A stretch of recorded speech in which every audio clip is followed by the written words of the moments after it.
Hari ini, tanggal 2 Januari 2026, kita mulai tahun yang baru dengan kombinasi data dan kebijakan yang cukup berat buat emas, karena inflasi Amerika terakhir tercatat turun ke kisaran 2,7%, dan The Fed sudah memangkas suku bunga di bulan Desember.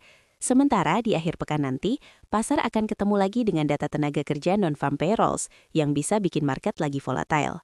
Kombinasi inflasi yang mulai mendingin, suku bunga yang sudah diturunkan, dan data tenaga kerja yang masih goyah ini bikin pelaku pasar terus menimbang. Apakah emas akan lanjut jadi pilihan lindung nilai atau justru kembali dikoreksi kalau dolar menguat? Di video ini kita bahas alur besar dari data, berita makro, pergerakan indeks dolar dan obligasi Amerika 10 tahun, lalu kita turunkan ke konteks teknikal XAUUSD supaya teman-teman punya gambaran skenario buy dan skenario sell yang lebih terstruktur, tanpa harus terburu-buru ikut harga yang kadang bergerak agresif. Sebelum kita masuk ke analisa lebih dalam, penting untuk diingat bahwa semua pembahasan di video ini sifatnya edukasi dan sharing sudut pandang, bukan ajakan trading, bukan rekomendasi keuangan, dan bukan juga saran untuk masuk market dengan lot besar. Trading forex dan emas itu beresiko tinggi. Modal bisa berkurang dengan cepat kalau tidak paham cara kerja leverage, money management, dan psikologi market. Apalagi ketika market lagi volatil menjelang rilis data penting. Jadi, silahkan gunakan analisa ini sebagai bahan pertimbangan, tetap kembangkan sistem dan jurnal trading masing-masing, dan setiap keputusan entry, pengelolaan resiko, sampai kapan menutup transaksi sepenuhnya menjadi tanggung jawab pribadi kalian sendiri. Secara kalender ekonomi, pekan ini pelan di awal tapi makin padat menjelang akhir, dan hampir semuanya nyambung ke pergerakan emas lewat dolar dan ekspektasi suku bunga. Dari sisi Amerika, kita punya data ISM Manufacturing yang biasanya dirilis sekitar akhir sesi New York, dengan level sebelumnya di area 48. Artinya, sektor manufaktur masih di zona kontraksi. Kalau angka berikutnya tetap lemah, kekhawatiran perlambatan ekonomi bisa mendukung emas sebagai aset lindung nilai. Tapi kalau justru menguat, dolar bisa dapat napas dan memberi tekanan ke harga emas. Lalu ada ISM Services dan data lowongan kerja JOLTS, dua data yang sering dipantau The Fed untuk menilai kekuatan sektor jasa dan pasar tenaga kerja. Sehingga kalau kedua data ini masih menunjukkan pelemahan, pasar bisa makin yakin bahwa ruang pemangkasan suku bunga berikutnya terbuka, yang cenderung positif buat emas. Dari Eropa, kita pantau sederet rilis inflasi tahunan dari Prancis, Jerman, zona euro, dan Italia, yang secara umum berada di kisaran 1-2%. Kalau inflasi Eropa terus turun, Bank Sentral Eropa bisa terdorong melonggarkan kebijakan, yang biasanya mendorong euro dan menggerakkan arus modal global. Dan kondisi risk on di Eropa kadang bisa mengurangi minat ke emas, sedangkan mood risk off malah bisa meningkatkan demand safe haven. Di Asia Pasifik ada neraca dagang Australia dan inflasi Tiongkok, yang memberi gambaran demand komoditas global. Ketika data-data ini melemah serentak, investor sering lebih waspada dan sebagian beralih ke emas. Puncaknya di akhir pekan ada paket lengkap dari Kanada dan Amerika, mulai dari tingkat pengangguran, housing starts, building permits, sampai non-farm payrolls dan tingkat pengangguran Amerika, ditambah survei sentimen konsumen Michigan. Kombinasi tenaga kerja yang melemah dan sentimen rumah tangga yang turun bisa menggeser ekspektasi ke lebih banyak pemangkasan suku bunga, yang di satu sisi mendukung emas, tapi di sisi lain kalau kekhawatiran resesi terlalu besar bisa memicu aksi jual sementara di aset berisiko, dan membuat pergerakan XAUUSD makin liar. Narasi makro pertama datang dari data inflasi Amerika yang tertunda rilis karena penutupan pemerintahan, di mana indeks harga konsumen bulan November naik sekitar 2,7% tahunan, di bawah ekspektasi pasar yang waktu itu sekitar 3,1%. Dan inflasi inti juga hanya naik sekitar 2,6%. Angka yang lebih rendah dari perkiraan ini menandakan tekanan inflasi mulai mereda lebih cepat dari yang ditakutkan, sehingga pasar mulai membayangkan The Fed tidak perlu terlalu agresif menahan suku bunga tinggi dalam waktu lama. Untuk emas, dampaknya dua arah. Di satu sisi, kalau inflasi turun terlalu cepat, fungsi emas sebagai lindung nilai inflasi bisa sedikit berkurang karena konsumen merasa harga-harga lebih terkendali. Tapi di sisi lain, harapan bahwa suku bunga bisa dipangkas lebih jauh ke depan justru mengurangi daya tarik memegang dolar dan obligasi beryield tinggi, yang biasanya menjadi angin segar buat XAUUSD. Reaksi awal waktu data ini keluar, saham Amerika sempat menguat karena investor melihat peluang kebijakan moneter yang lebih longgar. Dan ketika sentimen risk on seperti ini muncul, emas kadang tertahan di awal. Namun jika pergerakan dolar melemah dan yield obligasi turun, emas sering dapat giliran menguat setelahnya, terutama kalau sebelumnya sudah terkoreksi cukup dalam. Narasi kedua adalah keputusan The Fed pada tanggal 10 Desember 2025 untuk memangkas suku bunga acuannya sebesar sekitar 25 basis poin ke kisaran antara 3,5 sampai 3,75% dengan alasan pertumbuhan tenaga kerja yang melambat dan tingkat pengangguran yang naik ke level tertinggi 4 tahun terakhir. Saat Bank Sentral mulai turun dari puncak suku bunga, pasar langsung mengalihkan fokus ke kapan dan seberapa jauh siklus pemangkasan ini akan berlangsung.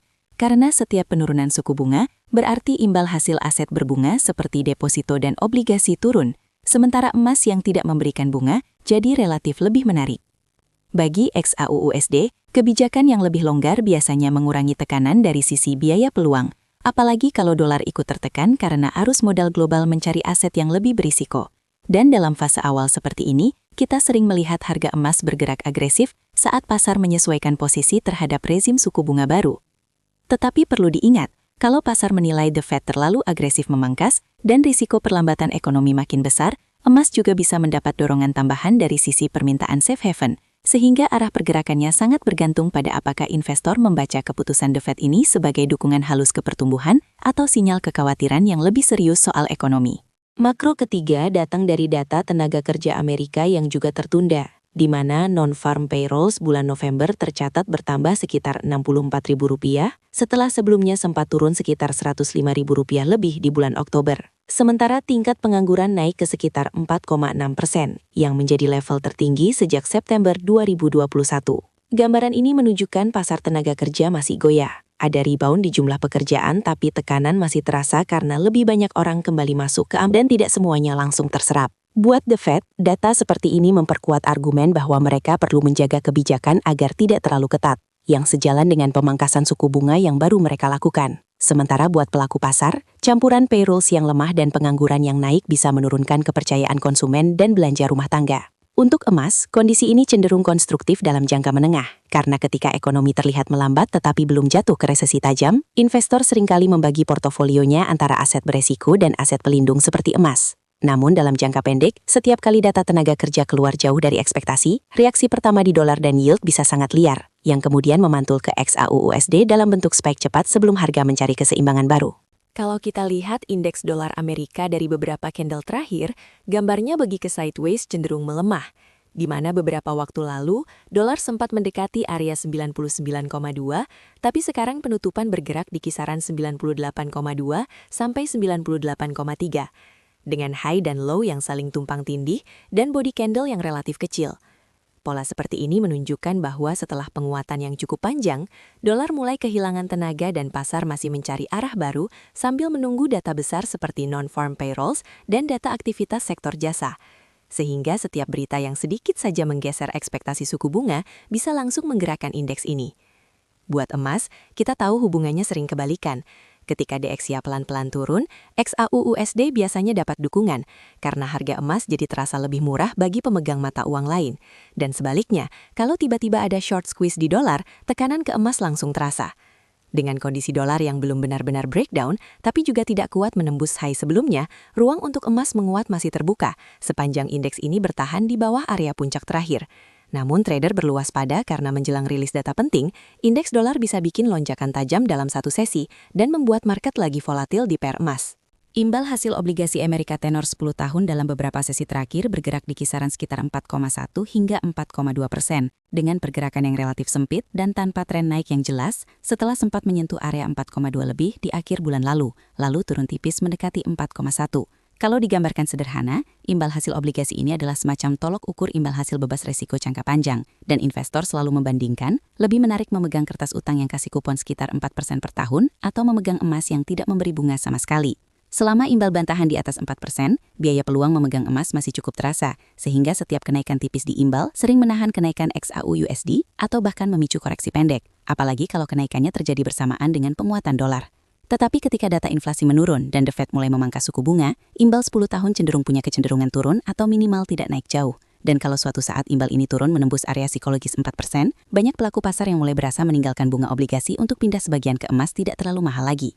Jadi selama beberapa hari ke depan, fokusnya adalah apakah data tenaga kerja dan inflasi berikutnya membuat pelaku pasar merasa nyaman menurunkan ekspektasi imbal yang akan menjadi faktor pendukung tambahan untuk emas, atau justru memaksa pasar kembali menuntut imbal lebih tinggi dan menambah tekanan ke logam mulia ini. Sekarang kita turunkan ke teknikal XAUUSD. di mana harga emas saat ini berada di kisaran area 4.300-an, setelah sebelumnya sempat memuncak dekat zona 4.530 sampai 4.550 dan kemudian terkoreksi cukup dalam ke sekitar lower Bollinger Band di area 4.210,50.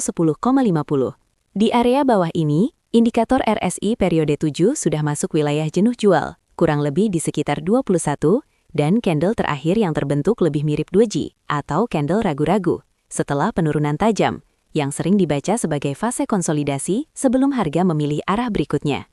Dari sini ada dua skenario yang bisa teman-teman amati, tanpa harus memaksakan entry.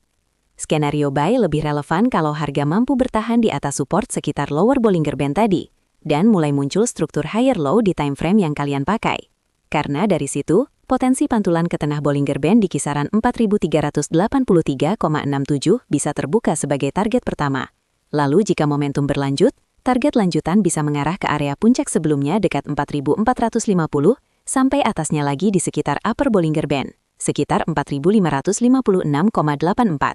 Dalam skenario ini, secara teori risiko bisa diletakkan di bawah support bawah tersebut, sehingga rasio imbal hasil terhadap risiko mendekati sekitar 2,3. Namun tentu penyesuaian tetap harus disesuaikan dengan gaya trading masing-masing.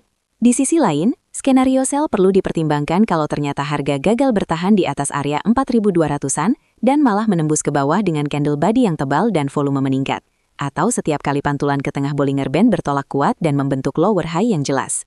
Dalam kondisi seperti itu, tekanan masih terasa, dan peluang kelanjutan tren turun bisa mengarah ke zona support yang lebih dalam, misalnya mendekati area 4.100-an atau low baru yang terbentuk kemudian. Apapun skenario yang dipilih, penting untuk mengingat bahwa di sekitar rilis data besar seperti non-farm payrolls dan data inflasi, harga emas sering bergerak agresif, dan spike dua arah bisa dengan mudah menyentuh level-level teknikal. Jadi gunakan rencana trading, money management, dan ukuran lot yang benar-benar kalian pahami, bukan sekedar ikut angka-angka yang muncul di layar. Sebagai penutup, sekali lagi perlu saya tekankan bahwa semua pembahasan tadi hanyalah sudut pandang edukatif untuk membantu teman-teman membaca hubungan antara data makro, pergerakan dolar, yield obligasi, dan teknikal XAU USD, bukan ajakan trading dan bukan juga jaminan hasil di market. Kondisi pasar bisa berubah sangat cepat, terutama ketika data besar dirilis dan market lagi volatile. Sehingga setiap rencana yang kita buat tetap harus fleksibel dan disesuaikan dengan toleransi resiko, pengalaman, dan psikologi masing-masing trader. Gunakan informasi ini sebagai bahan melengkapi analisa pribadi, selalu uji ulang dengan time frame dan indikator yang kalian pahami, dan jangan pernah menggunakan dana kebutuhan hidup untuk spekulasi di forex maupun emas. Kita akan lanjut di video selanjutnya dengan update setelah rilis data-data penting berikutnya, jadi tetap tenang, disiplin dengan rencana, dan ingat bahwa tanggung jawab penuh atas setiap keputusan di market ada di tangan kalian sendiri.